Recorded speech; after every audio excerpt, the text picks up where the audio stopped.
Hey guys, it's Thor Sandalwood, and I'm going live for the first time on my channel. So it's kind of like I'm testing this out. Can you guys hear me? I think I only have one person in the chat room at the moment. Is my audio going through? You guys type something.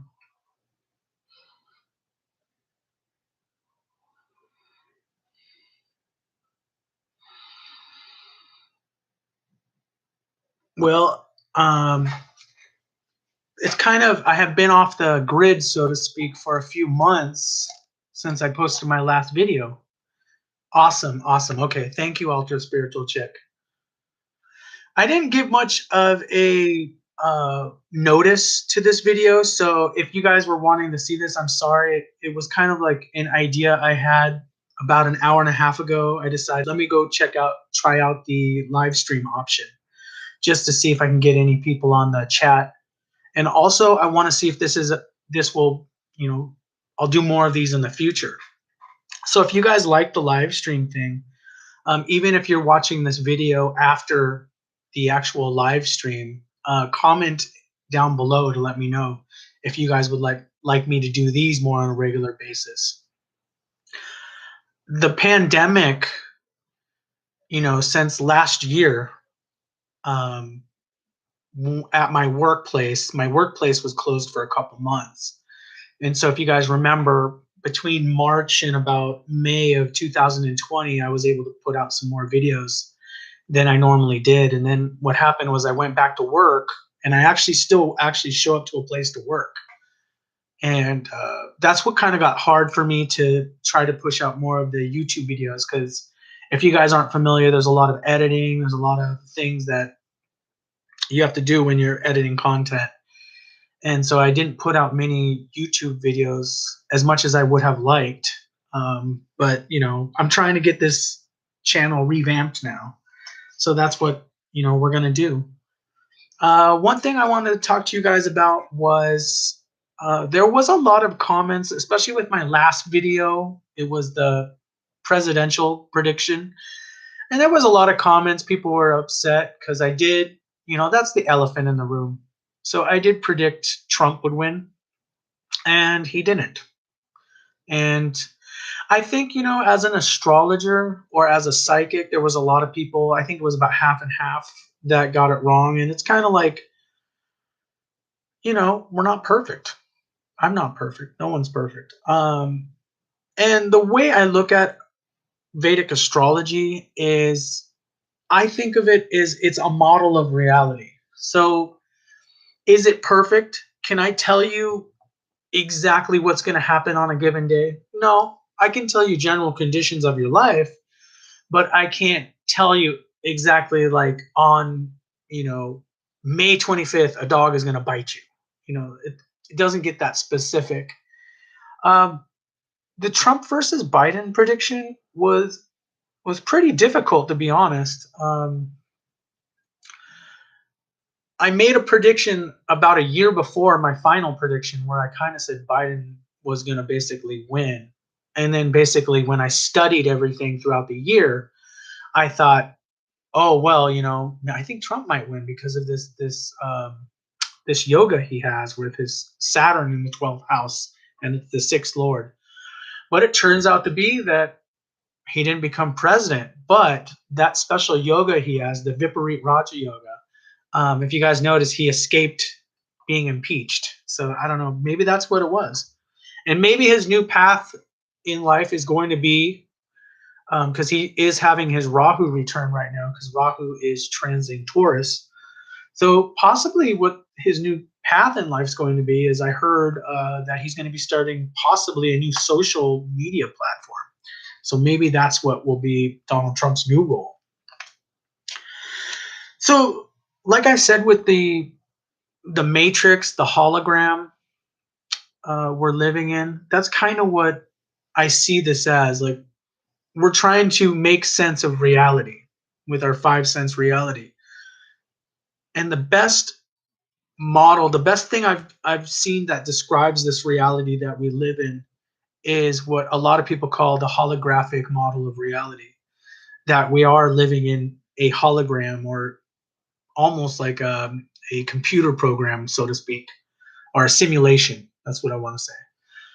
Uh, Elon Musk Elon Musk said that at at the current pace of technology, eventually we're going to make a virtual environment, a simulation that is indistinguishable from your current reality. And so he says, eventually, because of that, in his estimation, he said there's a 1 in 1 billion chance that we're not already living in a type of simulation. And so that's a very, very trippy concept, one that I will probably bring up more in a future video, because I'm really trying to still wrap my brain around this concept of living in a holographic simulation. And it seems to be the best description of what's really going on. Because in Vedic astrology, as I've learned, we're just looking at energy patterns, trying to predict what's going to happen in this simulation. So today I titled the video, it was Ketu and the Spiritual Path, because I was going to talk to you guys a little bit about my spiritual path.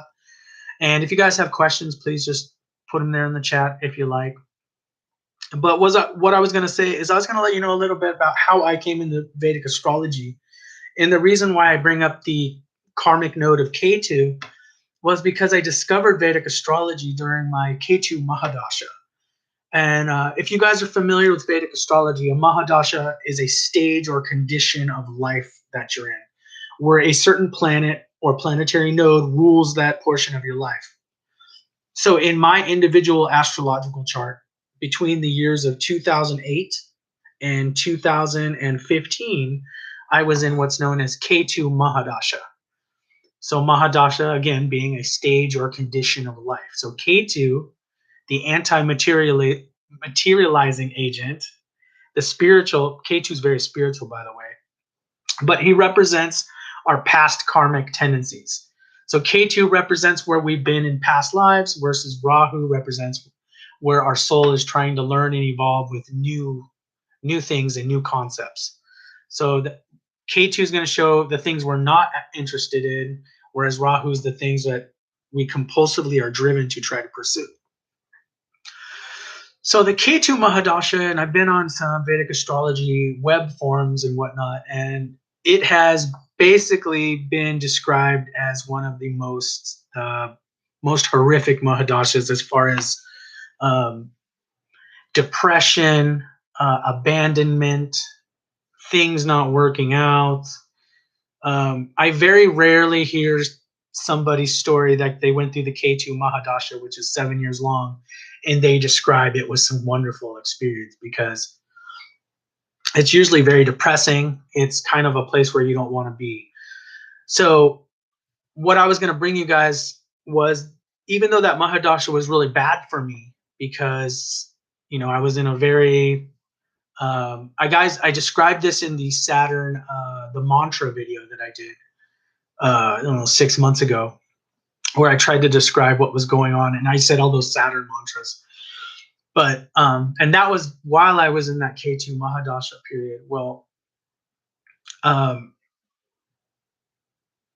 was in really a bad marriage, and looking back on it, I made the wrong choices at the time, but somebody that definitely wasn't right for me. So I was in a bad marriage with that, and then I was in a job I didn't like at the time, and it seemed like when I was in Ketu Mahadasha, no one understood me. It was like I was just kind of, and that's what they say Ketu does a lot, is you're kind of like not in charge of your own destiny anymore, so to speak. You're kind of at the mercy of people and motives and willpower of people around you. So they say life kind of just organically happens, and the creation mechanism of, we do create our own reality. But during K2, the projection machinery of this creation machinery that we have kind of gets shut down. So what I was going to say was, during that period, I felt like I was kind of at the mercy of these forces just around me. So, either work or, the marriage I was in, or different elements, friends, family, whatever, that I was kind of living a lot of what other people wanted for me. And I wasn't living authentically something that I really, really wanted to do deep inside of me. And remember, whenever you're living a planet's Mahadasha, it's really influencing how you're thinking and how you're perceiving. Excuse me, guys. When you're in it, living a planet's Mahadasha, it really does influence how you think and how you perceive of the world around you. So with Ketu, there's a lot of loneliness. There's a lot of separation. And at the very end of the Ketu Mahadasha, what was funny is I got married in the year 2008, basically right before the Mahadasha officially started. And then I ended up getting divorced the last year of Ketu Mahadasha. And they say usually during that 7 years, there's some sort of karmic issue that you have during the Mahadasha, that towards the end of that Mahadasha, it severs whatever relationship, place, person, ideology, or belief you have. It will finally sever that, where that's gone for good, basically down the karmic toilet, so to speak. Hello to anybody that's joining the live stream. I'm very appreciative to have you guys here. It's my first time live streaming. So with this Ketu Mahadasha experience, I was going to just tell you guys. So it was really bad. So basically, when anybody's going through some bad things in life, like I was, the first thing you do is you kind of start questioning, why is all this stuff happening to me? Like, why does it feel like nothing is going well? Everything feels stuck. And so that's really when I started, and that's why I called this video K2 and the Spiritual Journey, or Spiritual Search. That's when you really start the first part of a spiritual seeking. Seeking is the first thing that a lot of people go through when they first start the spiritual path. Is you're just trying to learn and gather data on what is going on. Because usually when people enter the spiritual search, it isn't because anything's going good. And that's what I think Ajahn Shanti and some other teachers said. Fierce grace comes in. There's fierce grace because the absolute, or the source, is causing your life to be bad enough to where you start looking inward and you start trying to figure out what the problem is.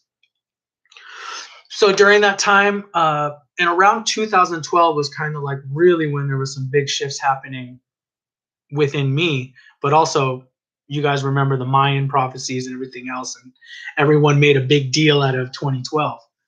Well, that was going on for me, but that's when I found meditation. I started doing that probably around 2010. I started meditating regularly, and it was with a book I started reading. Was a lot of you guys probably read Eckhart Tolle's book, The Power of Now. That was kind of my first introduction of this stillness concept and the ego and everything else that we talk about in metaphysics and spirituality. We always talk about the ego or the false self.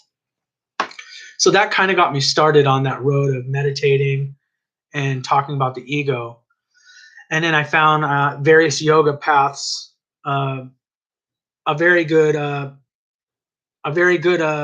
book you guys might want to read is one called Deep Meditation by Yogani. You guys can find it on Amazon. He has it on Kindle and paperback.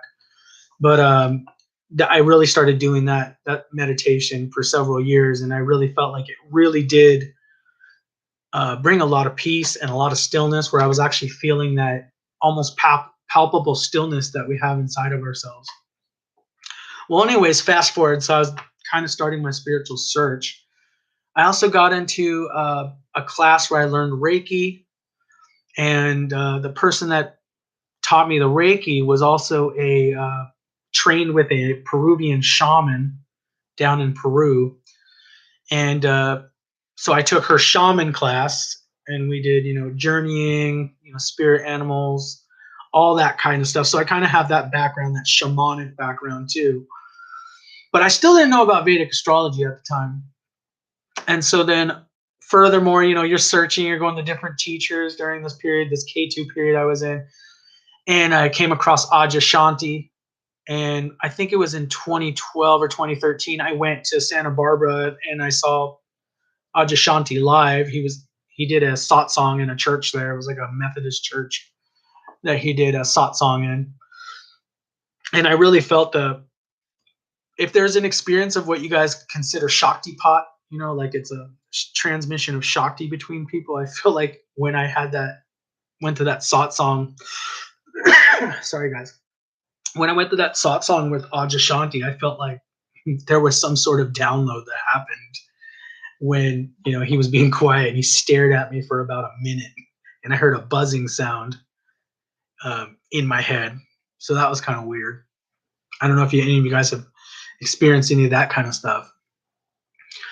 So then I went to Ajashanti, and then I was really excited about that because I was kind of getting into the whole Advaita Vedanta, that kind of self-realization stuff. If you guys have been study metaphysics, it kind of ends up going into the Advaita Vedanta and self-realization concepts. And with the Advaita Vedanta, you don't really want to be attached to a concept, do you? So anyways, I was down that path, and then I wanted to find some satsangs locally where I lived, and I'll just leave that part anonymous for the time being, just because online environments sometimes can be a little. Thank you. My wife gave me a glass of water. Online environments can tend to, you don't want weird people looking for you or something. But anyways, I found a teacher in my local area where he was hosting satsangs, and I think I found him on meetup.com. And when I found him, I'm going to leave his name anonymous at the moment because I just don't feel comfortable, because he was a really important teacher to me. But anyways, I started going to his satsangs, and he just had him at his house. And it was really cool. I was like, this guy, the teacher that I met, he was having the coolest satsangs, and he was, oh, hi, PT. I felt like he was a normal guy. I went to the satsang, and he was like this guy wearing a Hawaiian shirt and just like beat up looking jeans. And the second I walked in there, it was like, boom, like I was taken over by just like my mind, whatever thoughts were in my mind just went blank. And so that's the experience. I don't know if you guys ever been around a very like enlightened individual. It was like whatever thoughts were going on in my head just basically ceased and went blank. I'm gonna take another drink of water here. Well, anyways, after his satsangs, I would go and I would talk to him for sometimes 10 or 15 minutes after his satsangs. And at the time, and a lot of you guys, probably a lot of my subscribers or viewers, you guys are probably interested in Western astrology. And I was really interested in that. And my sign and stuff. And I was interested in trying to figure out, how does this reality work? Like, is there a way I can predict things, how things work? But I noticed Western astrology was kind of lacking. So I'd watch a lot of YouTubers and people with Western astrology, and I noticed it didn't really have much predictive power. People, they would predict things, and it would just not resonate with me. It'd be like, they would say, oh, some huge thing's going to happen this month, with your sign, and then I would notice nothing happened. And I was like, okay, so this must not be real, because, and we all know, especially if you guys learn metaphysical teachings, the way you want to look at reality is what results are actually manifesting in your life. There's no secret. You can look at your results and you know what you're getting. So you look at your life around you, look at the job you have, the people in your life, you look at everything, and those are the results that you're manifesting. There's no secret. It's not like if someone told you something and then you got to look under a rock to find it. So anyways, I talked to this teacher after his satsangs, and then he introduced me to, he said, hey, have you heard of this thing called Vedic astrology? And I said, I've kind of heard about it. And he pointed me, he said, why don't you get a couple books on this thing? And he's like, and I could do an amateur Vedic astrology reading for you, which I ended up doing with him, by the way. And that teacher, he was very psychic. he was very psychic actually, and then he also knew some Vedic astrology, but I wouldn't consider him like an expert in Vedic astrology. But when he did my reading and he looked at my astrology and everything, it was so freaking accurate. And he knew that I was in Ketu, and he told me, life is probably you're really confused right now. You don't know what's going on. He talked about the relationship I was in at the time. He was like, that's not going right. And that was something I didn't even bring up to him. He was like, hey, what's up with your relationship? And I'm like, I don't know. And he's like, why don't you bring that up? Because I was trying to be in denial about it. So, anyways, uh, he brought that teacher, he brought it up. And then, anyways, the predictions were so accurate to the point of several years later when I entered Venus Mahadasha, and I entered Venus Mahadasha in January of 2016, guys. I want to also stop for a moment, guys, and just say the reason why I'm using my life as a case study is to show you, there is predictive power in Vedic astrology. It's not perfect, but there's predictive power. So in 2016, January of 2016, I entered Venus Mahadasha, and that predicts that usually in most people's chart, Venus is the karaka of love, romance, and marriage, actually a lot, because Venus rules contracts. So, anyways, my teacher, the guy that gave me the reading, he said, yeah, in a couple years, you're going to meet someone really important to your life and a soulmate. And at the time, I was kind of like, yeah, that's not going to happen. But, 3 years later, after he did his reading for me, guys, 4 years later, and looking today, I met the love of my life and I'm married now. So, I mean, to me, that was proof. So the power of Vedic astrology has been proven to me over and over and over with how accurate it is. So that's kind of like my story, my little intro story, guys, of how I got into Vedic astrology, and also went to Sam Geppi's School of Vedic Astrology, and got certified there, and that's where I learned Vedic astrology. And then, of course, I've read lots of books and so forth. I don't think you ever become a full expert at Vedic astrology. What I'd like to hear from you guys, like, if not in the chat, in the comments when this video actually fully posts after the live stream, is I'm actually thinking about doing a big revamp of my channel, of where I might still do some Vedic astrology readings, because I know that's why a lot of people like seeing my content. But also I'm thinking of doing more rants, so to speak. Rants are spiritual topics in general, which I'm thinking about talking about. So if you guys would like that, or think that's a direction that I should go in, let me know down in the comments or the chat. But that's something I'm really looking forward to. It's been really fun doing this live stream. I think I just meant my intent was just, about 20 minutes and see how it goes, because this is kind of experimental. Maybe we'll do it next week. I'm planning on trying to revamp the channel, get it. I'm going to try to put out more videos, guys. I'm still working a regular job, so I'm trying to wrap that around everything. But I want to get this going, as I want to do this more regularly, and I want to start developing this. So I'm grateful for you guys, your guys, and your support for sure. If you guys have any comments or anything, please let me know. Please comment on my astrology channel. And for readings and so forth, you guys can email me. Also, if you don't want a reading, you can always donate to my channel. So that's much appreciated too, because I would really like to start getting to this where I can start doing this as a larger part of my life. But as you guys know, it's some strange times we're living in with the pandemic and so forth. But thank you guys for telling me my very short story. If you guys have any questions, I can go deeper into it. When you're doing a what is it? You're kind of ad-libbing. I'm just kind of thinking about things randomly.